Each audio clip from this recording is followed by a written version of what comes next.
ग्यारस का दिन थे, कृष्ण का कांधा है। तब तुलसी माता गैस उनका सूखने लगी कि तो भगवान ने पूछा कि ये तुलसी माता तुम क्यों सूख रही हो। तुलसी माता ने कहा मेरे मन की मत पूछो। तो भगवान ने कहा कि अगर मैं ये बात नहीं पूछूंगा तो कौन पूछेगा। तब तुलसी माता ने कहा कि ये गुड़िया रोज आती है और ये बात कह जाती है, परंतु मैं सब बात तो पूरी कर दूंगी, लेकिन कृष्ण का कांधा कहाँ से दूंगी। तो कृष्ण भगवान बोले कि जब मैं मरेगी तो मैं अपने आप कंधा देने आऊँगा। तो गुड़िया माई से कह दियो। बाद में गुड़िया माई मर गई, सारे गांव वाले इकट्ठे हो गए और गुड़िया माई को ले जाने लगे। तो वह इतनी भारी हो गई कि किसी भी से भी नहीं उठ रही। तब सबने कहा कि क्या तो इतनी पूजा पाठ करती थी, पाप नष्ट होने की माला फेरती थी, फिर कैसे भारी हो गई। बूढ़े ब्राह्मण का भेज कर भगवान आए, सबसे पूछा कि ये भीड़ कैसे है। तब आदमी बोले कि बुढ़िया मर गई है, पापनी थी, किसी से नहीं उठ रही। भगवान ने कहा कि मेरे को एक बात कान में कहने दो तो ये उठ जाएगी। तो भगवान ने कान में जाकर कहा कि बुढ़िया माई मन की निकाले, पीताम्बर की धोती ले, मीठा मीठा घास ले, वैकुंठ का वास ले, झटके की चाल ले, चंदन का काट ले, झालर की झनकार ले, दाल भात का जीवन ले और कृष्ण का कांधा ले। फिर यह बात सुनकर बुढ़िया माई हल्की हो गई और भगवान जी उसे अपने कंधे पर ले गए। आखिर उसे मुक्ति मिल गई। तुलसी माता जैसे उसकी मुक्ति करी वैसे हमारी भी करना, जैसे भगवान ने कंधा उसको दिया वैसा होगी। मैं क्या कोई होगी चार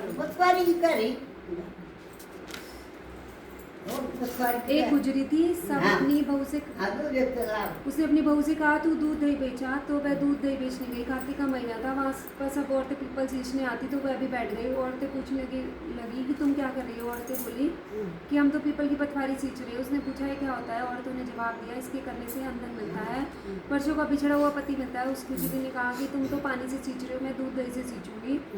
उसकी सास रोज कहती कि दूध दही बेचकर पैसे ला कर दे। तो उसने कहा जब कार्तिक का महीना आएगा तब ला दूंगी। और कार्तिक का महीना पूरा हो गया। पूनम के दिन गुजरी पीपल पटवारी के पास धरना लेकर बैठ गई। पीपल ने पूछा कि तू कल यहाँ क्यों पड़ी है। उसने कहा मेरी सास दूध दही के पैसे मांगती है। पीपल ने कहा मेरे पास पैसे नहीं है, भांडे डंडे पान पत्ते पड़े हैं, कहीं ले जाकर गुल्लक में रख दियो। तब सास ने पूछा पैसे लाइए। तो गुजरी ने कहा मैंने पैसे गुल्लक में रखे हैं। तब सास ने गुल्लक खोल कर देखी तो सास देखती रह गई कि उसमें हीरे मोती जगमगा रहे हैं, पत्तों का धन हो गया।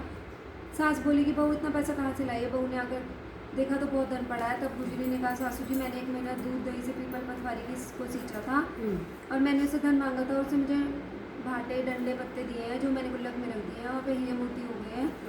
तब सासू जी ने कहा कि अब की बारी मैं भी पटवारी सींचूंगी। सास दूध दही तो बेचाती परंतु हांडी धोकर पीपल पटवारी में रखाती और बहू से कहती कि तू मेरे से पैसे मांग। तो बहू ने कहा कि कभी बहू की सास से पैसे मांगती है। तो सास बोली कि तू मेरे से पैसे मांग।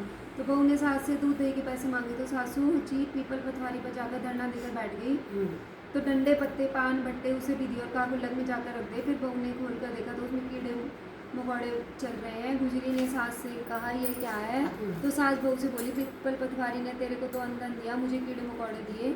तब सब बोले कि बहू तो छत से सींचती थी और सासू दी धन की बुद्धि सींचती थी, इसलिए पटवारी माता जैसे बहू को दिया वैसे सबको दिया। नहीं